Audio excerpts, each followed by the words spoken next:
വീട്ടിൽ ഗസ്റ്റൊക്കെ വരുമ്പോൾ നമുക്ക് തിരക്ക് പിടിച്ച ദിവസങ്ങളൊക്കെ ആണെങ്കിൽ എളുപ്പത്തിൽ ചെയ്തെടുക്കാൻ പറ്റുന്ന ഒന്നാണ്.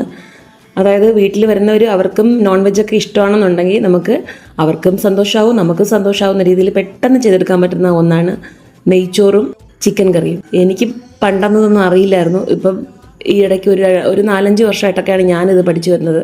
ബിരിയാണിയെക്കാളും ഏറ്റവും നല്ല ടേസ്റ്റാണ് നെയ്ച്ചോറ്. ചെയ്യാനും വളരെ എളുപ്പമാണ്. ന്യൂലി മാരീഡായ പിള്ളേർക്കൊക്കെ ആണെങ്കിൽ ഇത് യൂസ് ആവും.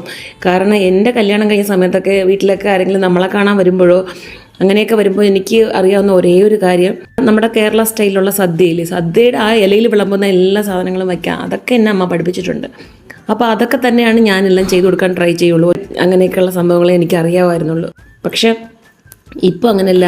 അപ്പോൾ എന്തായാലും ഈ നെയ്ച്ചോറ് കണ്ടുപിടിച്ച ഒരാളിനെ നമിക്കുന്നു ഞാൻ. അതിൻ്റെ കാര്യം നിങ്ങൾക്ക് മനസ്സിലാവും, അനുഭവമുള്ളവർക്ക് തന്നെ അറിയാവുള്ളൂ അല്ലേ. നമുക്ക് കുറേ ആൾക്കാരൊക്കെ വരുമ്പോൾ നമുക്ക് എങ്ങനെയാണ് സദ്യയൊക്കെ ഉണ്ടാക്കുക, അല്ലെങ്കിൽ ഇപ്പോഴത്തെ കാലത്ത് എല്ലാവരും ഓർഡർ ചെയ്യാറുണ്ട് വീട്ടിലെ ആൾക്കാർ വരുമ്പോൾ. ഇല്ലെങ്കിൽ അവരെയും കൂട്ടി ഹോട്ടലിലെങ്ങാനും പോയി അവരുമായിട്ടൊന്ന് ഒത്തുചേർന്നിരുന്ന ആഹാരം. ഇപ്പോഴത്തെ ട്രെൻഡ് അങ്ങനെയാണ്. പക്ഷേ നമ്മുടെ കൈകൊണ്ട് ചെയ്തു കൊടുത്ത് നമ്മുടെ ആ ഒരു കൈപ്പുണ്യം അവർക്ക് അറിയാമല്ലോ. അപ്പോൾ അങ്ങനെ ചെയ്തു കൊടുക്കണമെന്ന് ആഗ്രഹമുള്ളവർക്കൊക്കെ ഇതൊക്കെയാണ് വലിയ എളുപ്പമുള്ള കാര്യം എന്ന് തോന്നുന്നു. ഇത് മുഴുവനും പച്ചമുളക് കൊണ്ടുള്ള ആറാട്ടാണേ.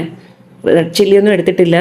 കളറിൽ വലിയ ഇതില്ലെങ്കിലും ടേസ്റ്റിലൊന്നും ഒരു കുറവില്ല കേട്ടോ. പക്ഷെ എനിക്കിന്ന് തീരെ സമയമില്ല. ഡെക്കറേഷനാ, ഒന്നിനും സമയമില്ല.